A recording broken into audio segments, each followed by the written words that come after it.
Hello everybody. Let's start this with a question. Who is Anna Maria de Alessandro?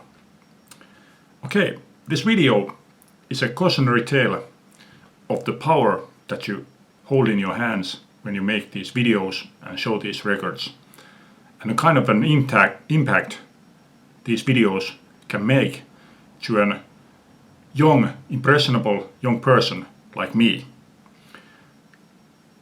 They can set off all these things.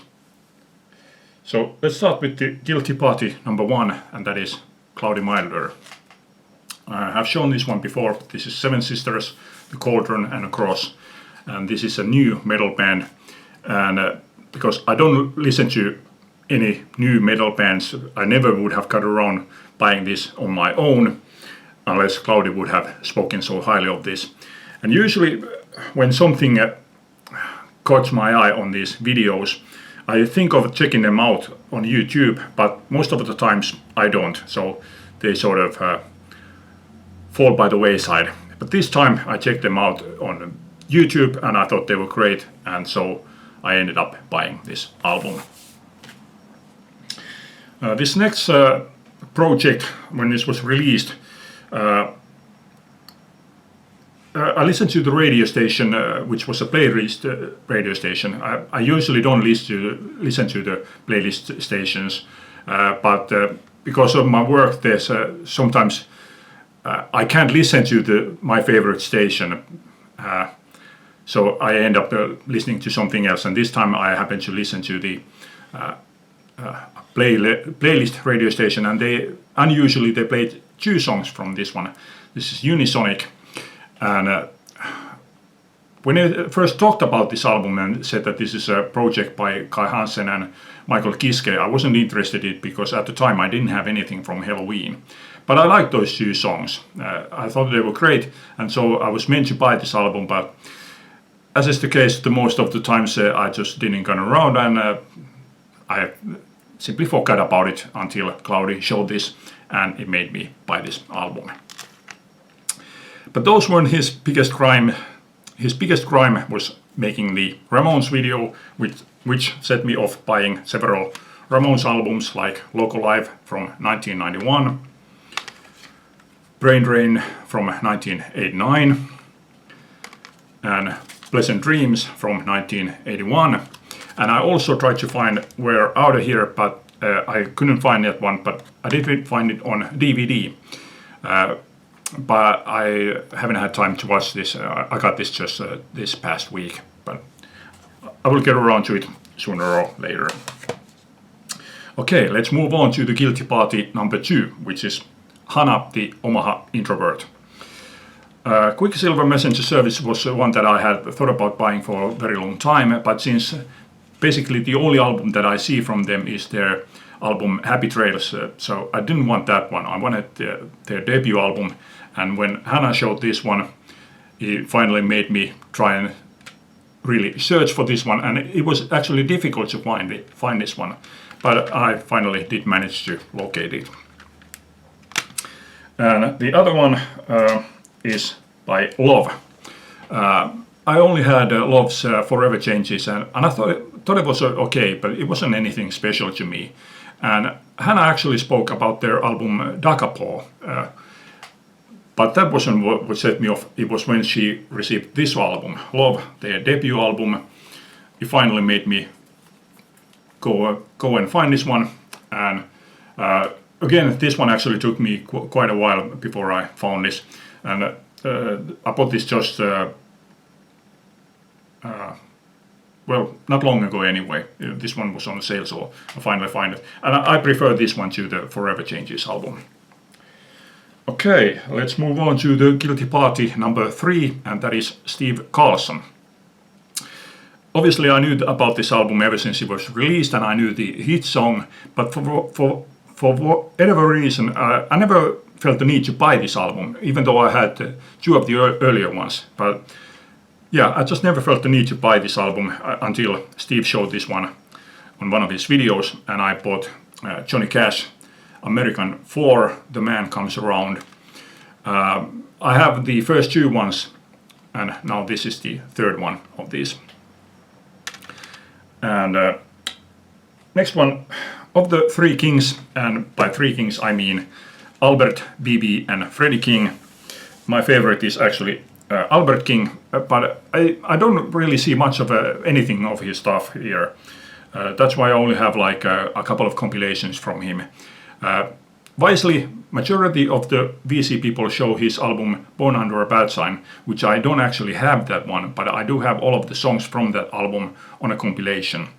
But Steve made a mistake and he showed this album, Livewire Blues Power, and it made me go and find this, and by incredible luck I found this very, very soon after, because yeah, I just basically never see anything from Albert King, so it was incredible luck that I happened to find that one. And third one includes the answer to the question in the beginning, who is Anna Maria de Alessandro? She is a character in the movie Hatari. This was again incredible timing, because I had found out that this album was on sale here. And when I saw it, I didn't really think of buying this, but it was only like a couple of days later, maybe a week later, Steve Carlson showed this one on one of his videos. And even though I don't really listen to this kind of music, although I do have to say that I do have a best of from Henry Mancini. Yeah, but I had to get this. Hatari is one of my all-time favorite movies, although I have to say that I do not approve of their job in that movie, but still, it's a great, great movie, one of my all-time favorites. Okay, Guilty Party number 4 is James Griffiths. James Griffiths made a video with somebody else, I don't remember who it was, about Elvis Costello and the Attractions albums. And that made me solve a problem of mine, because I am not a big fan of Elvis Costello. So there had been two Costello albums that I had thought of that I will buy one of those. And those two were Blood and Chocolate and Punch the Clock.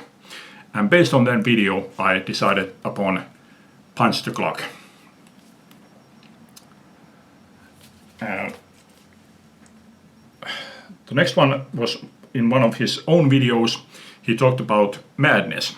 And I had always liked Madness singles ever since the early 80s. But again, I had never just got around buying anything until now. I bought this early compilation. This is from 1982. So this doesn't include all of their hits, but there's several like Embarrassment, My Girl, Baggy Trousers, It Must Be Love, Night Boat to Cairo, House of Fun. But this doesn't include Our House, for example. But other than that, it's a great, great compilation.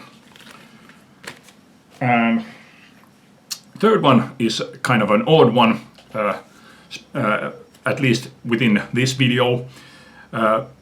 I don't remember which single it was, but he showed a single with a stiff record sleeve, and I wanted to get myself one stiff single with that sleeve, and I found one. And this one says, if it means everything to everyone, it must be a stiff, and also today's sound today. They had these weird slogans with their records.